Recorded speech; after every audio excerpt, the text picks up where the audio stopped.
just played a tough game where your opponent got a generous call by the referee that allowed the other team to score. If there was an instant replay like there is in the NFL, you know for a fact that the play would have been called back and your team most likely would have won. As it happened, you're knocked out of the playoffs and the season ends on a sour note. It's painful to lose that way. It actually physically hurts sometimes. And what if you're the one who was involved in that play? Yeah, double the frustration, embarrassment, and disappointment.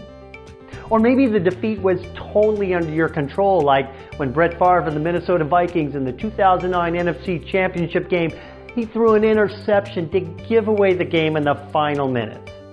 All he had to do was run out of bounds and his team was a lock to win and go on to win the Super Bowl.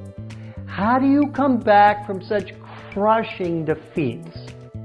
You start your comeback by asking yourself, what is your real purpose for playing?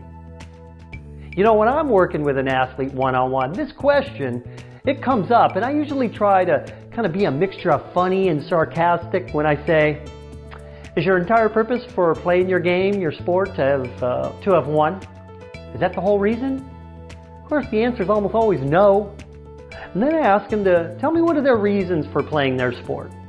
And I found out that the athletes play for things like the excitement of competition, the challenge of pushing myself, the confidence I get from becoming physically and mentally stronger through the game and the workouts, the training, the discipline, the respect I get from teammates, my peers, and even adults for living this way every day, the commitment, the determination, the grit.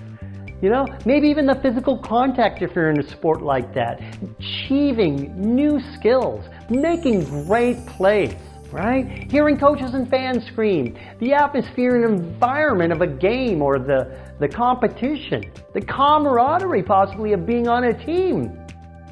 So after we've developed this huge list that includes things like I mentioned above, I then ask the athlete, is any of that going away because you lost that game or had that choke? Of course not. It's all still there ready for you to go at it again and again and again because you love that sport and everything about it. Now, it's perfectly normal and natural to be very disappointed and sad after a big loss or mistake. Go ahead and give yourself a period of time to go through that. And when you're done with that, declare to yourself that you're going back out there and playing your sport with all you got because of that list that we just talked about, the things you love about it. That's how you come back from defeat. By the way, Favre's backup on the sidelines, Sage Rosenfels, he wrote about that game. Quote, I remember it as one of the best performances of Favre's career, despite that last throw. He also told Favre as he came back to the bench after the play, quote, Brett, you are the most amazing football player I've ever seen. It has been an unreal experience to watch you play this year.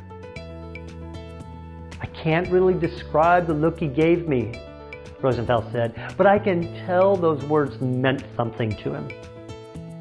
A few words like that from a coach or teammate will speed the process of coming back.